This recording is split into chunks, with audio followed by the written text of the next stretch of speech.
늦봄의 지혜. 당신의 달려온 시간들과 노력이 참으로 존경스럽습니다. 오늘도 편안한 마음 얻어가시길 바랍니다. 여러분, 행복은 나이와 상관없다는 사실 알고 계신가요? 우리의 삶은 나이와 관계없이 언제나 행복을 찾을 수 있는 기회로 가득 차 있어요. 오늘은 여러분과 함께 나이가 들어도 행복할 수 있는 비결 10가지를 나누고 싶어요. 이 비결들을 따라가다 보면 지금 이 순간에도 여러분의 하루가 더욱 특별해지고 앞으로의 나날이 더욱 행복해질 거예요. 그러니까 따뜻한 차 한 잔과 함께 저와 함께 이야기 나눠볼까요?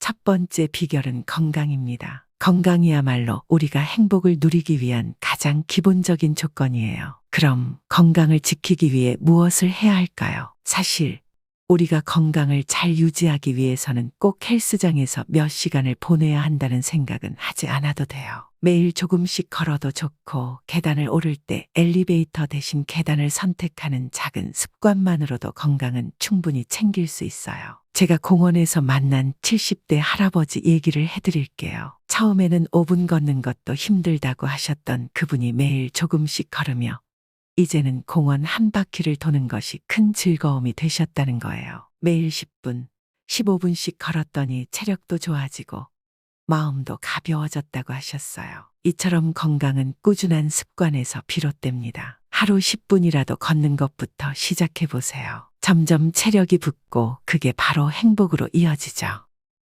두 번째 비결은 바로 우리의 생각이에요. 우리가 어떤 생각을 하느냐가 결국 우리의 행복을 결정한다고 할 수 있죠. 하루 중에 불편한 일이 생기거나 생각처럼 일이 잘 풀리지 않을 때가 있잖아요. 그럴 때 어떻게 생각하느냐가 중요한데요. 어떤 분은 매일 밤 오늘 감사한 일 3가지를 적으시면서 작은 행복을 찾아가셨다고 해요. 그분은 날씨가 좋을 때, 이웃의 미소를 봤을 때, 그리고 자신이 건강하다는 것에 감사하며 하루를 마무리했다고 하죠. 이렇게 일상의 소소한 감사함을 찾아내는 연습을 계속하면 우리의 뇌는 점점 긍정적인 방향으로 나아가게 돼요. 작은 불편함을 겪을 때도 이 덕분에 배울 수 있겠구나라고 긍정적인 생각을 해보세요. 행복은 사실 아주 특별한 일이 아니라 우리가 일상에서 어떻게 생각하고 느끼느냐에 달려 있어요. 그래서 나쁜 일이 생기면 그 속에서 무엇을 배울 수 있을지 고민해 보세요. 세 번째 비결은 바로 자기 돌봄입니다. 자기 자신에게 투자하는 시간을 갖는 것, 그것이 행복으로 이어진답니다. 자기 돌봄은 그냥 쉬는 시간이 아니에요. 여러분은 최근에 나를 위한 시간을 가지셨나요? 뜨개질, 그림 그리기, 책 읽기, 산책, 혹은 좋아하는 음악 듣기 등 자신만의 시간을 가지는 것이 정말 중요하죠. 60대에 그림을 배우기 시작한 한 어머니는 그 시간이 자신을 치유하는 시간이 되었어요. 감정을 표현할 수 있는 방법이 되어 예전보다 삶에 대해 더 깊은 통찰을 가지게 되셨다고 하셨어요. 그림을 그리며 자신을 돌아보고 또 그 속에서 즐거움을 찾을 수 있었죠. 자기 돌봄을 통해 자신을 사랑하고 성장할 수 있어요. 우리가 더 행복해지려면 때로는 그 누구보다 자신에게 친절하게 대해주는 것이 중요하답니다. 네 번째 비결은 바로 관계입니다. 사람은 사람과 함께 있을 때 행복을 느껴요. 여러분도 그렇지 않으신가요? 관계는 나이가 들어도 계속해서 소중해집니다. 가족, 친구, 이웃과의 관계는 그 어떤 보물보다 더 큰 가치를 지니죠. 매주 친구들과 만나는 80대 할아버지 이야기를 해드릴게요. 이 할아버지는 매주 금요일마다 친구들과 모임을 가지신다고 해요. 그 시간이 바로 삶의 활력소가 된다고 하셨죠. 사람들과의 관계는 시간이 지나도 노력만 한다면 언제든지 이어갈 수 있어요. 우리가 조금만 더 시간을 내고 서로의 존재를 소중히 여긴다면 행복은 정말 쉽게 찾아올 수 있어요. 사람과의 관계에서 가장 중요한 건 진심을 나누는 거예요. 다섯 번째 비결은 바로 배움입니다. 배움은 우리 삶의 활력을 불어넣어줘요. 어떤 분은 70대 중반에 기타를 배우기 시작했어요. 처음에는 손가락이 아프고 어려웠지만 연습을 하다 보니 어느새 가족들 앞에서 기타를 연주하게 되었어요. 그때의 감격적인 눈물을 아직도 잊지 못하신다고 하시더군요. 배움은 나이에 상관없어요. 여러분도 언제든지 새로운 것을 배우기 시작할 수 있답니다. 배움을 통해 인생에 새로운 즐거움과 도전이 생기면 삶은 더 풍성해져요. 여섯 번째 비결은 자연과 함께하는 시간입니다. 자연 속에서 보내는 시간은 우리의 마음을 치유해주고 우리를 더 행복하게 만들어줘요. 어떤 분은 매일 아침 숲속에서 산책을 하시는데 그 시간이 너무 좋다고 말씀하셨어요. 나무가 우거진 숲속, 바다의 파도 소리, 그 속에서 느껴지는 자연의 변화가 마음을 편안하게 해준다고 하셨죠. 그분은 자연 속에서만 느낄 수 있는 평온함을 항상 찾으려고 하셨어요. 자연은 우리가 느낄 수 있는 가장 큰 힐링이에요. 바쁜 하루 중 잠깐이라도 자연 속에서의 시간을 가져보세요. 그 안에서 우리는 자신을 재충전할 수 있답니다.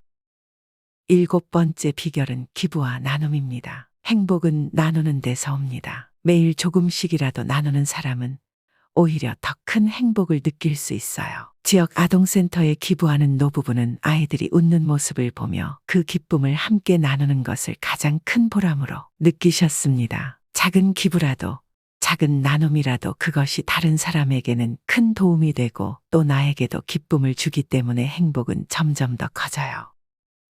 여덟 번째 비결은 추억 만들기입니다. 우리는 일상에서 소중한 순간을 기록하는 것이 중요해요. 70대 할머니는 어린 손자와 함께 찍은 사진을 보며 그때의 웃음과 기쁨을 떠올리셨다고 해요. 그 추억을 기록해두고 언제든지 꺼내볼 수 있도록 간직하는 것만으로도 그 순간은 다시 살아나는 것처럼 느껴졌다고 하셨어요. 작은 기념일도 중요한 순간도 그때그때 기록하는 습관을 가지세요. 추억이 쌓이면 그만큼 행복도 쌓여가는 거니까요. 아홉 번째 비결은 작은 기쁨을 찾는 습관입니다. 사소한 것들이 우리를 웃게 합니다. 아침에 창문을 열고 바깥에서 들리는 새소리나 맑은 하늘을 보며 미소 짓는 사람들은 그 순간을 소중히 여깁니다. 그 작은 기쁨들이 하루를 시작하는 활력을 준답니다. 행복은 생각보다 가까운 곳에 있어요. 작은 기쁨을 발견하는 습관을 가지면 매일매일이 더욱 행복한 하루로 바뀔 거예요. 마지막으로 자신을 사랑하는 법을 배우는 것이 정말 중요해요. 나이가 들수록 자신의 가치를 잊지 않는 것이 행복으로 가는 길이에요. 어떤 80대 여성분은 이렇게 말씀하셨어요. 나이를 먹었다고 해서 내 소중함을 잊지 말아요. 나는 여전히 특별한 사람이에요. 그 말 속에는 정말 깊은 진리가 있어요. 자기 자신을 사랑하는 것은 단순히 나를 돌보는 것 이상의 의미가 있어요. 나이가 들어도 여전히 내 가치는 변하지 않아요. 그리고 그런 나를 사랑하는 마음이 우리가 진정한 행복을 찾는 시작점이 된답니다. 오늘 여러분과 함께 나눈 10가지 행복의 비결 어떻게 느껴지셨나요? 사실 행복은 먼 곳에 있는 것이 아닙니다. 우리가 늘 살아가고 있는 이 일상 속 작은 순간들이 바로 우리의 행복이죠. 건강한 몸, 따뜻한 관계, 그리고 나 자신을 사랑하는 마음. 이 모든 것이 모여 결국 우리를 행복한 사람으로 만들어준답니다. 누구나 나이가 들면 삶의 속도나 방향이 달라지기도 해요. 하지만 그 속에서도 우리가 할 수 있는 일들은 여전히 많습니다. 오늘도 내일도 우리는 끊임없이 성장하고 행복을 찾아가고 있죠. 행복은 특별한 순간이나 큰 사건에서만 찾아지는 것이 아닙니다. 매일의 작은 순간들, 예를 들어 아침에 일어나서 창밖을 바라보며 느끼는 햇살의 따스함, 누군가와 나누는 따뜻한 한마디, 그 모든 것이 결국 행복의 조각들입니다. 오늘 이 영상을 보고 있는 여러분께 전하고 싶은 말이 있어요. 나이가 들어서 더 이상 새로운 것에 도전하기 어렵다고 생각할 수도 있지만 사실 우리의 가능성은 끝이 없습니다. 언제든지 새로운 것을 배우고 경험하며 행복을 찾을 수 있어요. 지금 이 순간부터 여러분도 충분히 행복할 자격이 있고 그 행복을 누릴 수 있답니다. 그러니까 오늘 하루 자신에게 따뜻한 한마디를 건네보세요. 나는 충분히 행복할 수 있어라고 말이죠. 그리고 매일 그 마음을 잊지 마세요. 여러분의 삶은 매일매일 새로운 행복의 기회로 가득 차 있습니다. 이 영상이 여러분에게 작은 위로와 격려가 되었기를 바랍니다. 언제나 행복을 찾는 그 여정 속에서 여러분의 마음이 편안하고 따뜻한 순간들로 가득 차기를 바랄게요. 감사합니다. 오늘도 행복한 하루 되세요. 지금까지 늦봄의 지혜였습니다. 항상 안온한 나날을 기원합니다. 구독과 좋아요, 알림 설정은 언제나 힘이 됩니다. 그럼 다음 영상에서 만나요.